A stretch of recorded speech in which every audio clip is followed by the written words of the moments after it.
Spring, April 1, 1945. The dawn light over the jagged cliffs of Battle of Okinawa.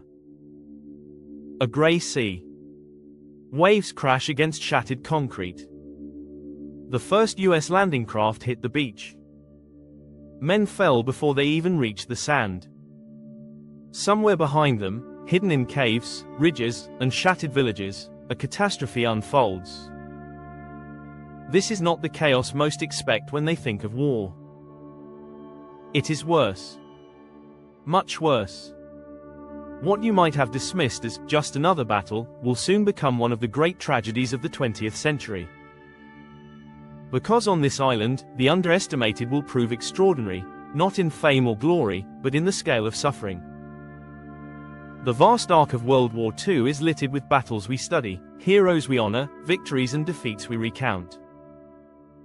Yet, buried beneath the grand narratives are the unfathomed totals, of lives shattered, of civilian innocence erased, of countries torn apart. Globally, the war claimed between 70 and 85 million lives, roughly 3% of the world's population in 1940. Of those, perhaps 21 to 25 million were military deaths, while roughly 50 to 55 million were civilians. And in nations that bore the brunt, the Soviet Union, the People's Republic of China, Poland, the numbers are almost unimaginable. When one says, the worst fatalities of World War II, one does not just mean a single battle or campaign. One means entire nations crushed under the machinery of war. One means civilians locked in sieges, starved, bombed, massacred. One means tens of millions gone. Beginnings, the underestimated threat in September 1939, when Germany invaded Poland, many in Europe still thought it might be a manageable conflict. They had fought before. They would fight again. But the industrial scale, the ideological commitment, the brutality, nobody truly grasped what was coming. The German blitzkrieg rolled in. Within weeks, Poland lost some 5.8 million lives, roughly 20% of its pre-war population. This is where something underestimated becomes extraordinary. A nation that thought it would weather the storm instead faced annihilation. Not just soldiers, but civilians. Jews, Poles, Romani, and others marked for extermination. Behind the policies of conquest lay the machinery of genocide. It was not just war. It was total war. Early struggles, Eastern Front, siege and starvation. As the war expanded eastward, the scale increased. On the Eastern Front, the Battle of Stalingrad, August 1942 to February 1943, stands as a brutal turning point. At Stalingrad, the fighting was house to house, street by street. Both sides suffered. The city was ruined. The costs were staggering. But even beyond classic battle zones, entire civilian populations were locked out of food and fuel. The siege of Leningrad lasted years. The countryside was scorched. The war of annihilation had no boundaries. In Russia and China, millions died not just of bullets, but of hunger, sickness, exposure. Civilization itself buckled. Early on, many shrugged. It's just war, they said. But what they didn't yet realize was how far beyond the norms of war this would go. Revelation, the civilian death toll and hidden fronts. By 1945, researchers and archives began to expose something chilling. The vast majority of deaths weren't soldiers in trenches, they were civilians caught up in genocide, bombing, forced labor, starvation. For example, nations like Poland, Latvia, Lithuania lost over 10% of their populations. The Soviet Union's losses alone ranged up to 24 million. Here is the shift in perspective. War is not just armies meeting armies. War is entire societies collapsing. War is children starving. War is the elderly freezing in evacuation zones. War is mass death by design. And in this, the underestimated becomes monstrous. The war's fatality numbers no longer shock only soldiers, they shock entire countries. Turning point, the Pacific horror on the other side of the world, another theater grew in brutality. The island hopping campaign, kamikaze, mass civilian involvement.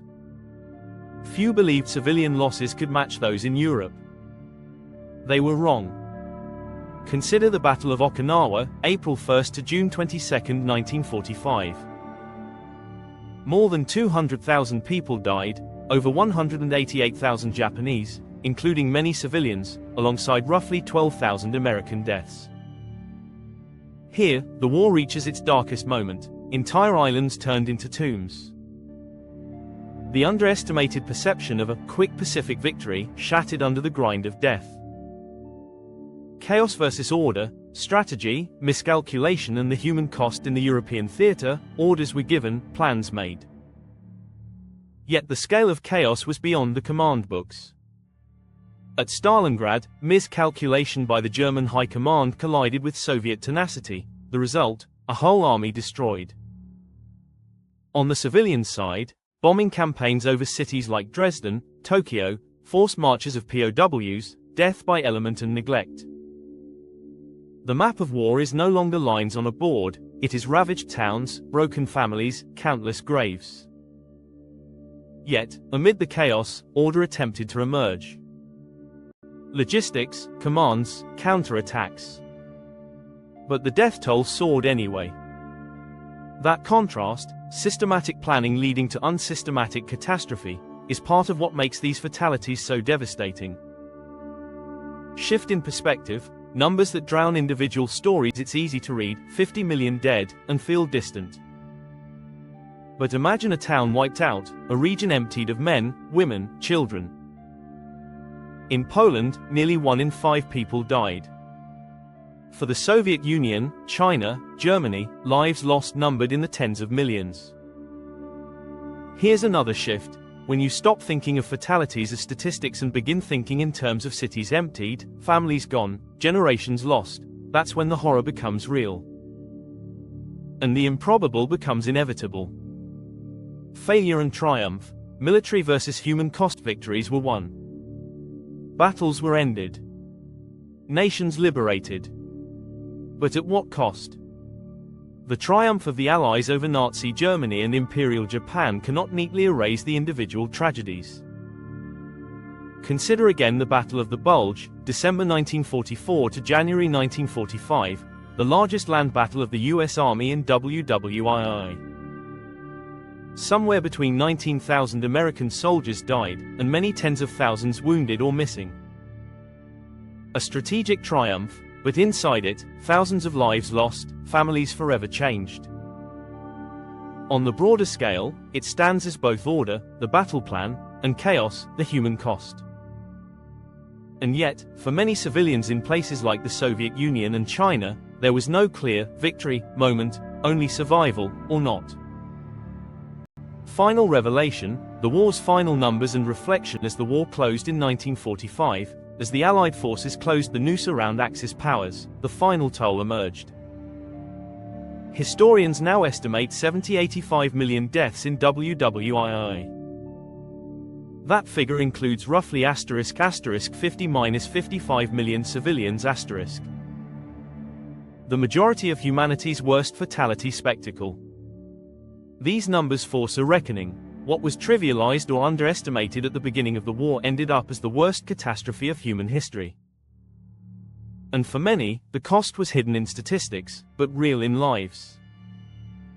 Lasting impact, memory, oblivion and legacy. Today, we remember not simply for honor, but to understand. The scale of these fatalities changed national demographics, economies, psyche.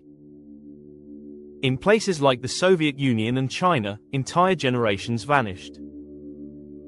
In Japan's Okinawa, the memory of sacrifice remains a local burden and global lesson. In Poland, the Holocaust and war lost meant an irrecoverable cultural and human gap. The estimated deaths of millions, the renowned 6 million Jews plus countless others, are more than numbers. These fatalities reshaped borders, politics, the world order. The underestimated horror of the 1930s led to the extraordinary death toll of the 1940s, and echoes today. in how we build peace, remember war, value life. Reflecting back to the Holocaust war lost Okinawa's shore, the wave of landing craft. The men stepping out into uncertainty. The civilians trapped behind. The island's grass stained by the war's final great surge. That moment held a seed of what was to come, underestimated, an island many thought would fall quickly. Overlooked, civilians caught in the crossfire. Extraordinary, in the sheer scale of human suffering. When we step away, we realize this opening scene is both deeply local and globally mirrored. Because the worst fatalities of World War II were not just in battles but in entire nations.